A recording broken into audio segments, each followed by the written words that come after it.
Ikram, yeah, who weren't here yesterday. So welcome to the space.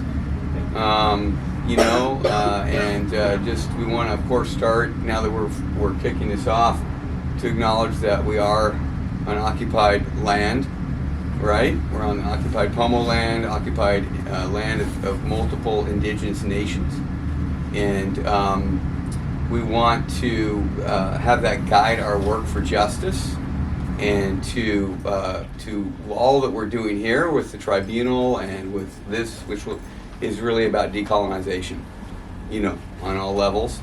And that's the spirit of this space.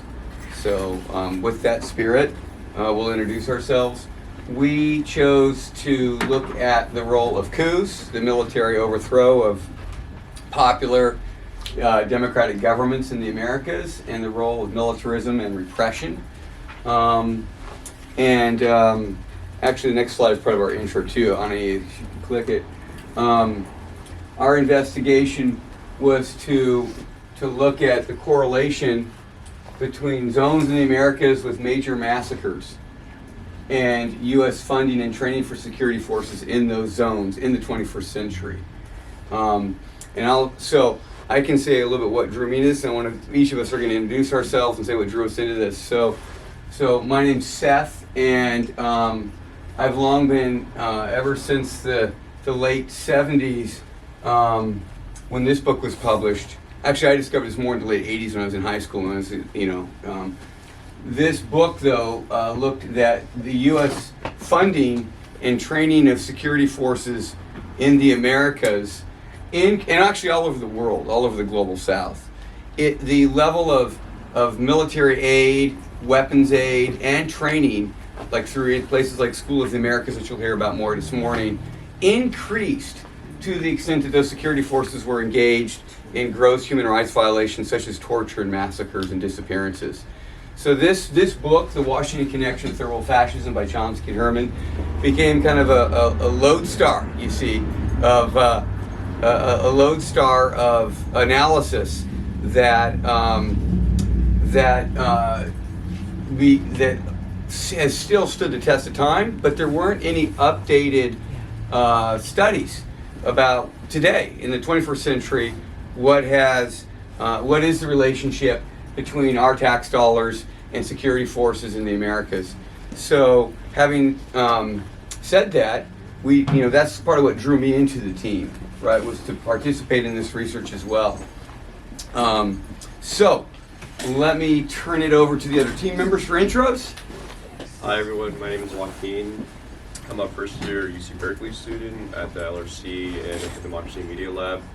And what really drew me into the militarism and coups group was just my overall interest in international relations and Cold War history and what the US has done, and really the events of 2020 and 2021 with manufacturing consent over Cuban protests, coups in Bolivia, and how these things are still happening today. They're not just in the Cold War, but they're also ongoing. And that's what really drew me into this group. Kyoshi, you want to go? Yeah, I'm Kyoshi. What drew me in was just the connections I saw between Haiti and Black liberation, especially in the United States. For the past, 5 years or something, I've been working with Donnelly here and many others as part of Haiti Action. And one thing that has always amazed me about Haiti was just the resilience to overcome things such as coups and the over-militarism of their country, and how they always continue to fight for freedom. It's an inspiration to me, and that's why I decided to work and be a part of this group. So, yeah. My name is Alex. I'm a transfer, so I'm a third year with UC Berkeley, and I just have a huge interest in U.S. imperialism, and my topic in particular is on Colombia. And one of the reasons I'm interested in Colombia is because of the election of Gustavo Petro and his VP Francia Marquez. And it's just, I'm hoping that's a turning point for South America. And I'm hoping there's been a lot of talk about uniting South America and Central America, starting with the sur, with the introduction of a currency that can give them more power and more independence from U.S. imperialism. So that's my interest. I'm very interested in not only the decolonization of conquered people, but of the liberation of every single person on this planet. Freedom from neoliberalism and any kind of coercion. Everybody should be free. Everything should be accessible.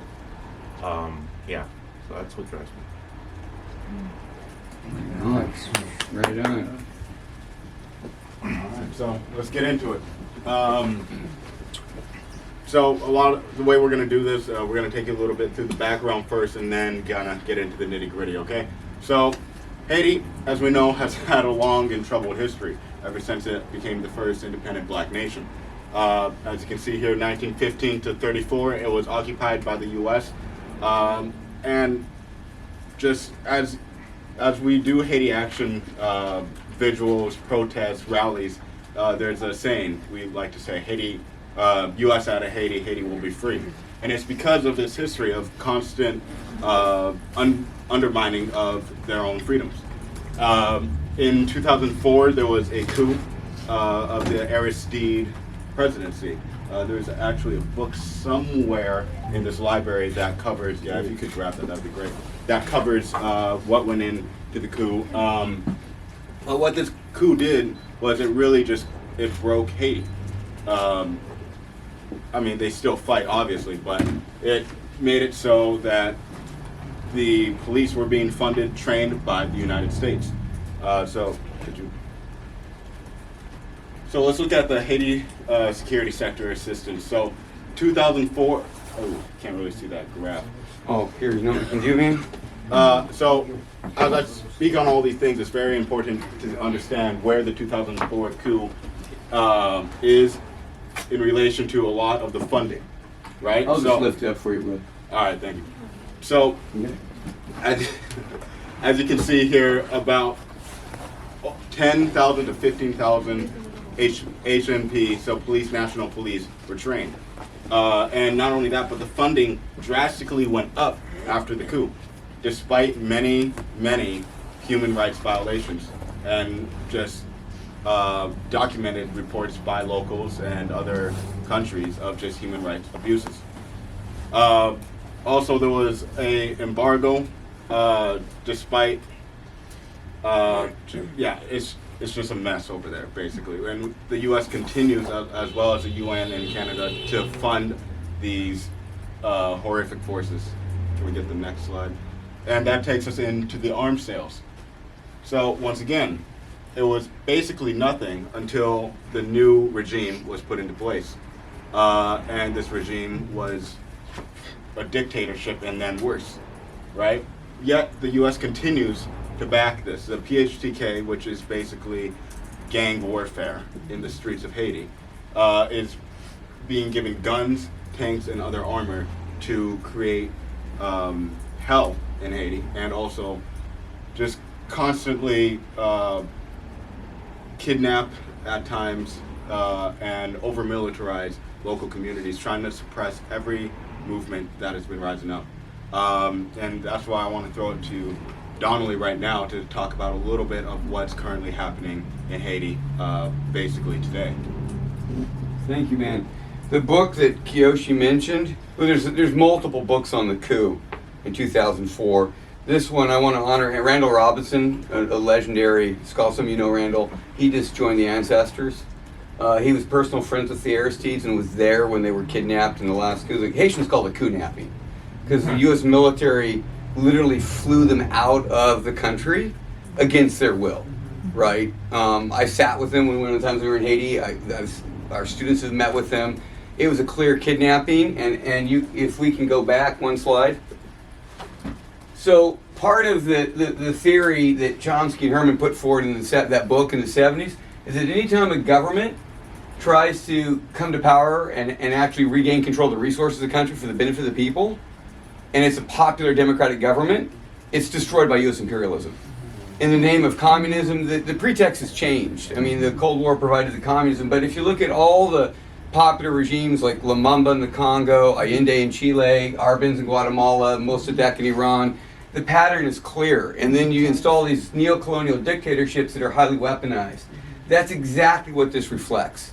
So you see that under President Aristide, who actually doubled the minimum wage, dismantled the army, which was a feared instrument. The army that Kiyoshi mentioned the U.S. had built when it had occupied Haiti in the earlier part of the 20th century. When he dismantled the army, there was tremendous advances in human rights. There was a lot of propaganda put out in the U.S. media that he's working with gangs and all that. It's very ironic because he wasn't. And today the paramilitaries, which are what they call gangs, are really paramilitary death squads. They've overrun the country, right, with full U.S. backing.